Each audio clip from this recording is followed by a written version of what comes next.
Hello, in this video I'm going to be picking out 3 slasher films from my collection that I consider to be rare or obscure to talk about. I might do these videos periodically every so often, so this could be one of several. There might be some more coming down the line, but to kick things off with this one, we're going to start with a film from 1979, I believe, Savage Water. I'll give you the plot first. It's about a group of tourists and holidaymakers that are on a kind of guided river rafting trip along the Colorado River in the Grand Canyon territory. After a couple of what they assume to be accidents at first, with a couple of the group being either killed or injured, panic truly starts to set in once they realise that their radio doesn't work and they're kind of stranded in the middle of nowhere. And as they kind of desperately try to get back to civilization, they come to realise that there is a killer among their midst, and kind of integrated into the group, and they start to get kind of picked off. It's quite an old film, like I said, 1979, so it kind of predates the kind of 80s slasher boom period, and the kind of tropes and kind of the tropes of the slasher genre haven't really been established at this point. So because of that, the group is actually quite old compared to what you normally get in these films. It's not like a group of teenagers or young people. All the people apart from one young boy, they're all kind of adults, so it's a bit unusual in that sense. Not our usual group of victims, but it's not very good. It's very cheesy, very lame, hardly any blood, very tame. And one thing to note about this version, I actually got this version from the director himself's website, Paul Keane, I believe his name is. It was never officially released, as far as I know, in the States, either on VHS or DVD. Only received a very limited European VHS release. So this version that you see here is kind of, it's not a bootleg as such, because it has been officially coming from the director himself, but obviously it's something that is made at home. You can, you can't probably tell that from the front cover, but you can see it's very amateurish from the back there. If I open it up, you can see it's kind of like a homemade disc that he's put together himself at home. So by no means as professional as some of these kind of DVDs that you maybe get from very independent slasher films that are maybe just sold through their website of the company. This is even more kind of unprofessional than those ones, and even more kind of homemade. But I guess it is kind of official, seeing that it comes from Paul Keane himself. But one thing to note is that the original version of this film was supposed to be quite long, about on the Internet Movie Database it's listed as 99 minutes, and I believe it's supposed to be 105 minutes. In it says that there, so I believe it's supposed to be between 99 and 105 minutes in its original format. But this version here has been edited quite heavily, so it's much shorter than that. I don't know exactly how long it was, but I would say between about 60 and 70 minutes.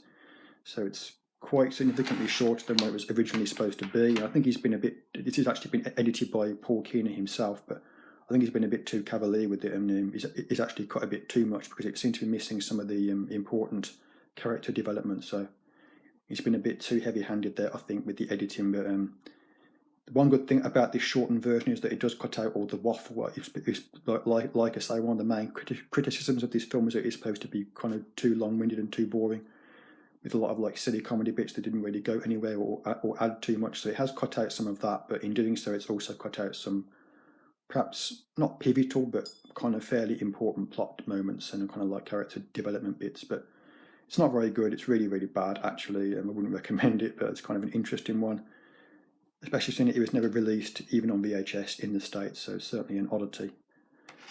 Okay, moving on to our next one, which is a more modern slasher film from around about 2011, 2012, Zydeco. I actually reviewed this on my website about 6 months or so back, and it's not very good.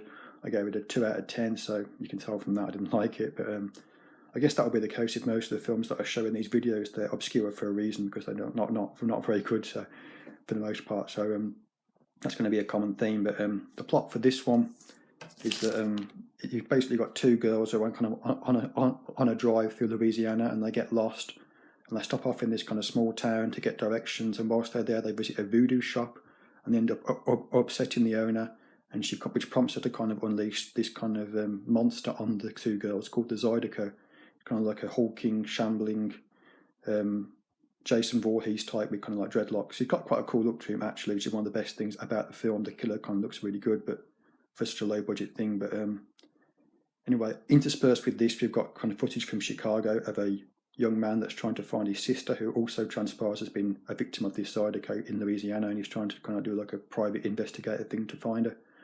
That doesn't really tie in very well with the main story though. So that's the plot. It's got a really short running time. Actually, I believe it's listed on the Instant Movie Database as being about 80 minutes, but that's actually not correct. It's actually about 50 minutes, so it's only just about qualifies as a feature-length film. Sorry, that's got some notes there that just came into shot. But yeah, it's really short, about 50 minutes. There are some good things about it. The music's pretty decent, and like I say, the actual Zydeco monster looks quite cool, but apart from that, it's really bad, bloody awful.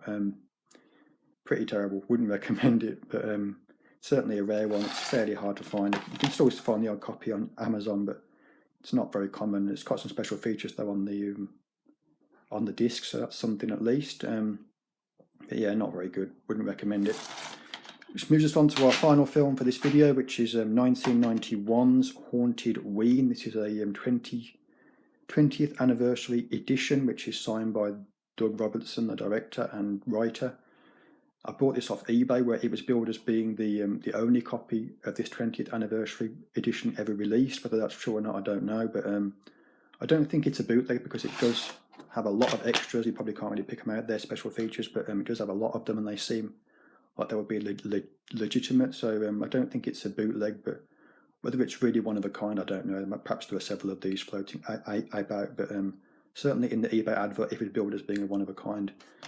So it certainly could be a unique piece. The plot of this one is basically you've got a young boy whose family runs kind of like a haunted house kind of ghost train type attraction. And he creeps in there one night and murders this young girl, and is kind of spirited away by his mother so the police don't find out. And many years later, we learn that a college fraternity who are struggling financially plan to hold a fundraising party in this very house that now kind of has fallen into a state of disrepair. And as the party begins, the young man turns back up, and now a fully grown man, or the young boy, I should say, turns back up in the area, now a fully grown man. And he picks up where he left off as a child, kind of going back on a homicidal rampage, killing off these kids that are partying in his old house. So that's the basic plot to it. It was kind of filmed as a Kentucky college project of a kind. It was shot in Kentucky, kind of by the local students who made up many of the actors. It's kind of a student film there. It's kind of like a pet project of the people that are working at the local college / university. So it's very kind of it's not very professional in terms of the acting quality. It's very kind of